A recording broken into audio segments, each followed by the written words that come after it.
اور اپنے گیتوں سے ہم سب کو نوازا۔ دوستو آئیے اب وہ گھڑی آ گئی جس کا ایک عرصے سے ہم لوگوں نے انتظار کیا۔ دوستو میں نواز بھائی سے گزارش کروں، لیکن اس کے پہلے میں آپ سب سے ایک بات یہ کہنا چاہوں گا کہ جتنے بھی لوگ ہیں کھڑے ہیں وہ سب بیٹھ جائیں۔ میں اس معتبر شاعر کو اب بلانے جا رہا ہوں جو ہندوستان ہی نہیں بلکہ ہندوستان کے باہر بھی بہت ہی ادب کے ساتھ جن کو سنا جاتا ہے۔ میں ان کے ہی ایک غزل کے ایک شعر سے میں انہیں گزارش کرنا چاہتا ہوں کہ تیرے آنے کی جب خبر مہکے، تیرے آنے کی جب خبر مہکے، خوشبوؤں سے سارا گھر مہکے، اور شام مہکے تیرے تصور سے، شام کے بعد پھر سحر مہکے۔ میں بہت ادب سے، بہت احترام سے گزارش کرنا چاہتا ہوں جناب ڈاکٹر نواز دیوبندی صاحب سے، ایک بار تالیاں بجا کر آپ لوگ استقبال کریں ڈاکٹر نواز دیوبندی۔ حدوں سے گزر گئے ہوتے، حقیر ذرے فضا میں بکھر گئے ہوتے، اور گناہگار تو ایسے تھے ہم، گناہگار تو ایسے تھے ہم کہ بس توبہ، خدا کریم نہ ہوتا تو مر گئے ہوتے، خدا کریم نہ ہوتا تو مر گئے ہوتے۔ بہت بڑھیا۔ بڑے شوق کے ساتھ اس بستی میں آیا تھا۔ شہزادہ کلیم نے مجھے اس سے پہلے بھی بلایا تھا، میں اپنی کسی مجبوری کے تحت نہیں آ سکا تھا۔ توفیق دے اور اللہ اس توبہ کو قبول بھی فرمائے، آمین۔ آئیے میں چند شعر حاضر کرتا ہوں۔ ارشاد بھائی۔ کہ بجھتے ہوئے دیے پہ ہوا نے اثر کیا، بجھتے ہوئے دیے پہ ہوا نے اثر کیا، ہوا نے اثر کیا، بجھتے ہوئے دیے پہ ہوا نے اثر کیا، ہوا نے اثر کیا، ماں نے دعائیں کی تو دوا نے اثر کیا، بہت بڑھیا۔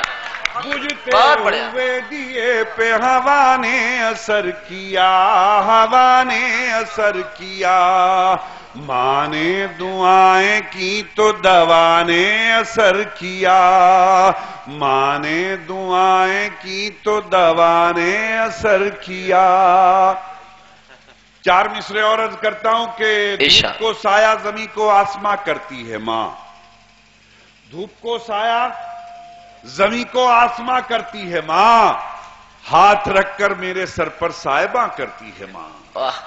اور شعر ملاحظہ فرمائے کہ ہاتھ رکھ کر میرے سر پر سائباں کرتی ہے ماں، اور میری خواہش اور میری ضد اس کے قدموں پر نثار، میری خواہش اور میری ضد اس کے قدموں پر نثار، ہاں کی گنجائش نہ ہو تو پھر بھی ہاں کرتی ہے ماں۔ بہت بڑھیا، بہت بڑھیا۔ میری خواہش اور میری ضد اس کے قدموں پر نثار، بہت بڑھیا۔ ہاں کی گنجائش نہ ہو تو پھر بھی ہاں کرتی ہے ماں، پھر بھی ہاں کرتی ہے ماں۔ ایک مطلب اور حاضر کرتا ہوں، ملاحظہ فرمائیں کہ اس کی ایڑی پر بت چوٹی لگتی ہے، اس کی ایڑی پر بت چوٹی لگتی ہے، اس کی ایڑی پر بت چوٹی لگتی ہے۔ دوسرے مصرے پہ دعا چاہوں گا کہ اس کی ایڑی پر بت چوٹی لگتی ہے، ماں کے پاؤں سے جنت چھوٹی لگتی ہے۔ بہت بڑھیا بیان، بہت بڑھیا۔ اس کی ایڑی پر بت چوٹی لگتی ہے، ماں کے پاؤں سے جنت چھوٹی لگتی ہے، ماں کے پاؤں سے جنت چھوٹی لگتی ہے، اور فاقوں نے تصویر بنا دی آنکھوں میں، فاقوں نے تصویر بنا دی آنکھوں میں،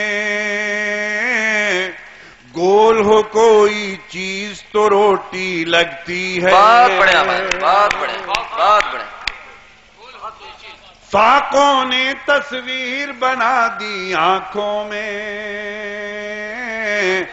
گول ہو کوئی چیز تو روٹی لگتی ہے۔ بہت بڑھیا، گول ہو کوئی چیز تو روٹی۔ مجھے چار مصرے یاد آئے، عرض کرتا ہوں، ملاحظہ فرمائے، دیکھیں جائے جی ارشاد، بھائی ملاحظہ کریں کہ کسی کے شاہی دسترخوان کی خوشبو سے کیا لینا. دیکھیں اصل بات کیا ہے کہ جب آپ لوگ سننے لگتے ہیں تو یہاں سے کچھ نکلتا ہے، سنانے کو بھی جی چاہتا ہے. جی میرا ایک شعر ہے کہ حال دل سب سے چھپانے میں مزہ آتا ہے. حال دل سب سے چھپانے میں مزہ آتا ہے، آپ پوچھیں تو بتانے میں مزہ آتا ہے. کیا بات ہے بھائی، بہت بڑھیا. تو جب ایسا لگنے لگتا ہے کہ کوئی پوچھنے والا ہے تو مزہ آتا ہے. تو میں